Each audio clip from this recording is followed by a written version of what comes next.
بسم اللہ الرحمن الرحیم۔ السلام علیکم، آپ دیکھ رہے ہیں الف نیوز اور میں ہوں آپ کے ساتھ ماجد علی۔ شامل کرتے ہیں پاکستان اور دنیا بھر سے online headlines. Iran پر اسرائیلی حملہ، 100 سے زائد طیاروں کا استعمال۔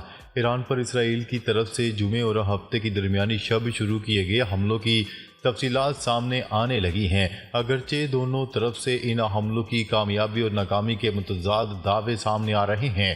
اسرائیلی ذرائع نے اطلاع دی ہے کہ تہران کے مغرب اور جنوب مغرب میں ان حملوں میں 100 سے زیادہ طیارے اور ڈرونز نے حصہ لیا، جس میں بیلسٹک میزائل، سائرس اور فضائی دفاعی بیٹریوں سمیت تقریباً 20 اہداف کو نشانہ بنایا گیا۔ عبرانی اخبار کی رپورٹ کے مطابق بتایا گیا کہ ایران پر حملے میں F-35 لڑاکا طیاروں نے بھی حصہ لیا۔ دیر انسا ایرانی ایئر ڈیفنس کمانڈ نے اعلان کیا کہ اسرائیلی حملوں میں تہران، خوزستان اور ایلام صوبے میں فوجی مقامات کو نشانہ بنایا گیا۔ اسرائیلی حملوں میں 2 فوجی شہید۔ ایران نے اسرائیل کے فوجی اہداف پر حملوں میں 2 فوجی اہلکاروں کی شہادت کا اعلان کر دیا۔ غیر ملکی خبرسا ادارے کی رپورٹ کے مطابق ایران کا کہنا ہے کہ کل صبح ہونے والے اسرائیلی متعدد حملوں میں ایران کے فوجی اہداف کو نشانہ بنایا گیا، جس کے نتیجے میں 2 ایرانی فوجی اہلکار شہید ہوئے ہیں۔ اسرائیلی فوج کا کہنا تھا کہ اس نے 1 اکتوبر کے ایرانی حملے پر جوابی کارروائی کی ہے۔ اس مختصر اور ٹارگیٹڈ کارروائی میں فضائی حملوں کے دوران صرف ایران کی میزائل اور ڈرون تنصیبات کو نشانہ بنایا گیا ہے۔ فوجی اہداف پر کیے گئے مخصوص حملے اسرائیل کے اپنے دفاع کی مشق ہیں۔ ترجمان امریکی نیشنل سیکیورٹی کونسل کے ترجمان کا کہنا تھا کہ فوجی اہداف پر کیے گئے مخصوص حملے اسرائیل کے اپنے دفاع کی مشقیں ہیں اور ایران کے 1 اکتوبر کو کیے گئے بیلسٹک میزائل حملے کے جواب میں کیے گئے۔ فرانسیسی نشریاتی ادارے نے امریکی محکمہ دفاع کے ذرائع کے حوالے سے بتایا کہ امریکہ کو ان حملوں کی پہلے سے اطلاع دی گئی تھی اور اس میں امریکہ شامل نہیں، تاہم عہدیدار نے یہ نہیں بتایا کہ امریکہ کو کس حد تک پیشگی اطلاع دی گئی یا اسرائیل نے کیا معلومات فراہم کی۔ اسرائیلی حملے کے بعد ایران کا بڑا اعلان۔ اسرائیلی حملے پر رد عمل دیتے ہوئے ایران کا کہنا ہے کہ وہ کسی بھی جارحیت کا جواب دینے کا حق محفوظ رکھتا ہے۔ اسرائیل کو رد عمل کا سامنا کرنا پڑے گا۔ بین الاقوامی خبرسا ادارے کی رپورٹ کے مطابق اسرائیل نے 1 اکتوبر کے ایرانی بیلسٹک میزائل حملوں کے بعد رد عمل دیتے ہوئے جوابی کارروائی کی اور 26 اکتوبر کو صبح تہران، شیراز اور کرج کو حملوں کا نشانہ بنایا۔ ایران کے سرکاری میڈیا کا تہران میں دھماکوں کی تصدیق کرتے ہوئے کہنا تھا کہ تہران اور اس کے قریبی شہر کرج میں 5 دھماکوں کی آوازیں سنی گئیں۔ اس سے قبل ایرانی فوج کا اپنے بیان میں کہنا تھا کہ اسرائیل نے ایران کے 3 صوبوں میں فوجی اڈوں پر حملے کیے ہیں۔ ایران کے خلاف اسرائیلی حملوں پر عالمی رد عمل۔ اسرائیلی بیان میں ایرانی عسکری تنصیبات پر فضائی حملوں کی کارروائی کو یوم توبہ قرار دیتے ہوئے کہا گیا ہے کہ اس میں ایران میں کئی مقامات کو نشانہ بنایا گیا۔ امریکی حکام کے مطابق ان حملوں سے قبل اسرائیل نے امریکہ کو اطلاع دی تھی۔ جو بائیڈن انتظامیہ کے ایک عہدیدار کا کہنا تھا کہ یہ حملے بظاہر ایرانی حملوں کا مناسب اسرائیلی جواب ہیں۔ خبرسا ادارے روئٹرز نے اس امریکی عہدیدار کا نام ظاہر نہیں کیا، تاہم کہا کہ امریکہ چاہتا ہے کہ دونوں فریقین کے درمیان براہ راست لڑائی اب مزید نہ پھیلے۔ سعودی عرب کی ایران پر اسرائیلی حملے کی مذمت، فریقین سے تحمل کی اپیل۔ سعودی عرب نے ایران پر اسرائیلی حملے کی مذمت کر دی۔ سعودی عرب کی جانب سے جاری بیان میں کہا گیا کہ ایران پر حملہ ملکی خود مختاری اور عالمی قوانین کی خلاف ورزی ہے۔ سعودی عرب نے کہا کہ فریقین زیادہ سے زیادہ تحمل کا مظاہرہ کریں، جبکہ عالمی برادری کشیدگی کو کم کرنے اور علاقائی تنازعات ختم کرنے کے لیے اقدامات کریں۔ اسرائیلی فوج نے مزید کسی کارروائی کی صورت میں ایران کو خبردار کر دیا۔ اسرائیلی فوج کے ترجمان کی جانب سے جاری بیان میں کہا گیا ہے کہ اسرائیل کے حملے کے بعد اگر ایران کی جانب سے مزید کوئی نئی کارروائی کی گئی تو اسے اس کی بھاری قیمت چکانا ہوگی۔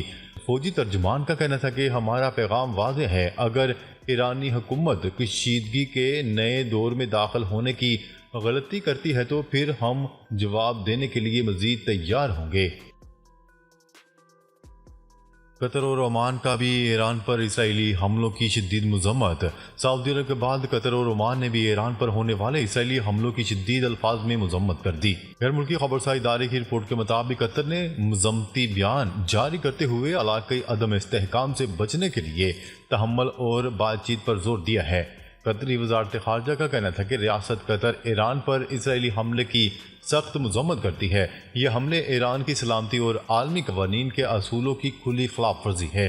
قطر نے اس کشیدگی کے نتیجے میں پیدا ہونے والے سنگین اثرات پر تشویش کا اظہار کرتے ہوئے اپیل کی ہے کہ سلامتی اور استحکام کو غیر مستحکم کرنے والے اقدامات سے گریز کیا جائے۔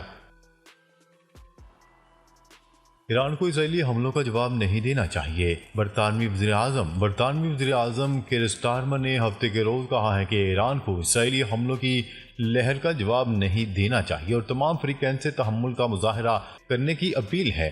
قبل ازیں ہفتے کے روز اسرائیل نے ایران میں فوجی مقامات پر حملہ کرتے ہوئے کہا کہ وہ اس ماہ اسرائیل پر تہران کے حملوں کے خلاف جوابی کارروائی کر رہا ہے۔ بھاری ہتھیاروں سے لیس حریفوں کے درمیان بڑھتے ہوئے تناظر میں یہ تازہ ترین حملہ ہے۔ میں واضح کرتا ہوں کہ اسرائیل کو ایرانی جارحیت کے خلاف اپنے دفاع کا حق حاصل ہے۔ اسرائیلی فوج نے لبنان سے آنے والے 2 ڈرونز کو روک لیا۔ ایران کے اندر کئی فوجی اہداف کو نشانہ بنانے کے چند گھنٹے بعد اسرائیلی فوج نے کہا کہ اس نے ہفتے کے روز لبنان سے اسرائیل میں داخل ہونے والے 2 ڈرونز کو روک لیا۔ عالمی خبرساز ادارے کی رپورٹ کے مطابق اسرائیلی فضائیہ نے لبنان سے اسرائیل میں داخل ہونے والا ایک ڈرون طیارہ روک لیا اور بعد میں مزید کہا کہ ایک اور ڈرون بھی ملکی حدود میں داخل ہوا ہے اور اسے بھی روک لیا گیا۔ ایران نے کمرشل پروازوں کے لیے اپنی فضائی حدود کھول دیں۔